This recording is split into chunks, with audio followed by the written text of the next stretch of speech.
വെച്ചിട്ട് അതിന്റെ മേലെ പേപ്പർ വെച്ചിട്ടൊക്കെ എഴുതി കൊടുത്തിട്ടുണ്ട് മസലകൾ. അത്രയും അഗാധ പാണ്ഡിത്യം നഖലുകളും ഫിഖിന്റെ മസലകളൊക്കെ നമ്മളെപ്പോലെ ഉദവി വിദ്യാർത്ഥികളൊക്കെ ഉസ്താദിൽ നിന്നാണ് ബുഖാരിയും പ്രധാനപ്പെട്ട കിതാബുകളൊക്കെ ഓതിയത്. സബത്തിൽ എത്ര നേരം വൈകിയാൽ ഉസ്താദ് ക്ഷീണിച്ചാലും ദർശനത്തും അത് ഉസ്താദിന് നിർബന്ധമാണ്.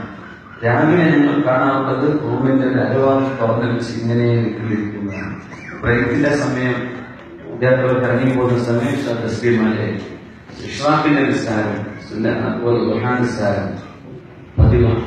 ഏതെങ്കിലും ഒരു സ്ഥലത്തിൽ പരിപാടി മിനിമം 1 മണിക്കൂർ മുമ്പെങ്കിൽ അവർ എത്തും. അത്രയും കൃത്യനിഷ്ഠ എലിമെന്റ് വിഷയത്തിൽ ബഹുമാനപ്പെട്ടവരുടെ വാക്കുകൾ വലിയ ഓരോ അനുഭവങ്ങളും മസാലകളായിരിക്കും. എല്ലാം ബഹുമാനപ്പെട്ട ശംസുലയുടെ കൂടെ മഹാനായ ഉസ്താദിന്റെ കൂടെ ഒരുപാട് യാത്ര ചെയ്തതിന്റെ ഫലമായി ശംസുലമ തന്നെ നിങ്ങൾക്ക് എന്തെങ്കിലും മസാല ഉണ്ടെങ്കിൽ കൊണ്ടോട്ടിയിലേക്ക് പോകണം എന്നാണ് പറയുന്നത്. ഉസ്താദിനെ പോയി കാണണം.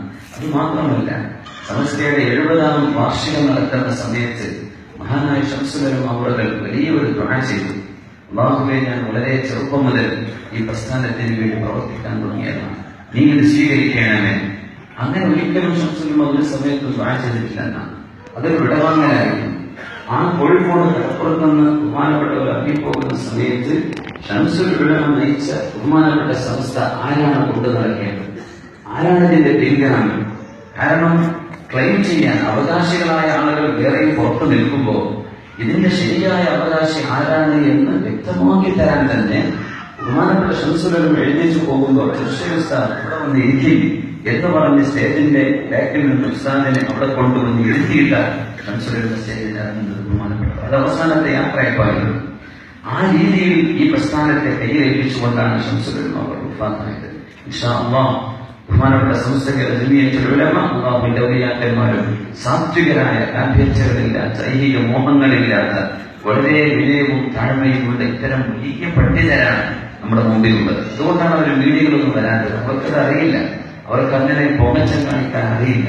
ബഹുമാനപ്പെട്ട ഉസ്താദ് എന്ന് എന്തെങ്കിലും പത്രക്കാരൊക്കെ വരികയാണെങ്കിൽ കുട്ടികളോട് ചോദിക്കും, കുട്ടികളെ ഞാൻ പറഞ്ഞു വെക്കണം, ഞാൻ എന്താ അവരോട് പറയേണ്ടത്, നിങ്ങളുടെ അഭിപ്രായം എന്താണ്? അങ്ങനെ ഏത് ചെറിയ വിഷയത്തിൽ പോലും ഉസ്താദിന് പ്രകടനങ്ങൾ ഇഷ്ടമായിരുന്നില്ല.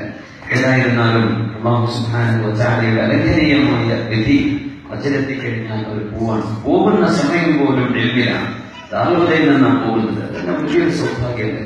ഇന്ന് രാവിലെ 11 മണി മുതൽ ഓരോ അരമണിക്കൂറും 30,000 ആളുകൾ വെച്ചിട്ടാണ് നിസ്കരിച്ചത്. ദാറുൽ ഗ്രൗണ്ട് മൊത്തം ഓരോ അരമണിക്കൂറും മിനിമം 30,000 ആളുകൾ. അങ്ങനെ 5 മണി വരെ നിസ്കാരമാണ് ഇന്നവിടെ നടക്കുന്നത്. ഉസ്താദിനെ ബഹുമാനപ്പെട്ട ദാറുൽ ശില്പി കൂടിയായിരുന്ന മർഹൂം യുവാക്കുട്ടി ഹാജിയുടെ തൊട്ടരികത്ത് ദാറുൽ പള്ളി ഉച്ചത്ത് ആകെ 2 കബറിൽ കൊണ്ടു. യുവാക്കുട്ടി ഹാജി ഒന്ന് ബഹുമാനപ്പെട്ട ഉസ്താദ് അവരുടെ അത് വലിയ ഭാഗ്യമാണ്. അല്ലാഹു സുബ്ഹാനഹു വ തആല അവരുടെ ഖബറുകളെ വിശാലമാക്കി കൊടുക്കട്ടെ.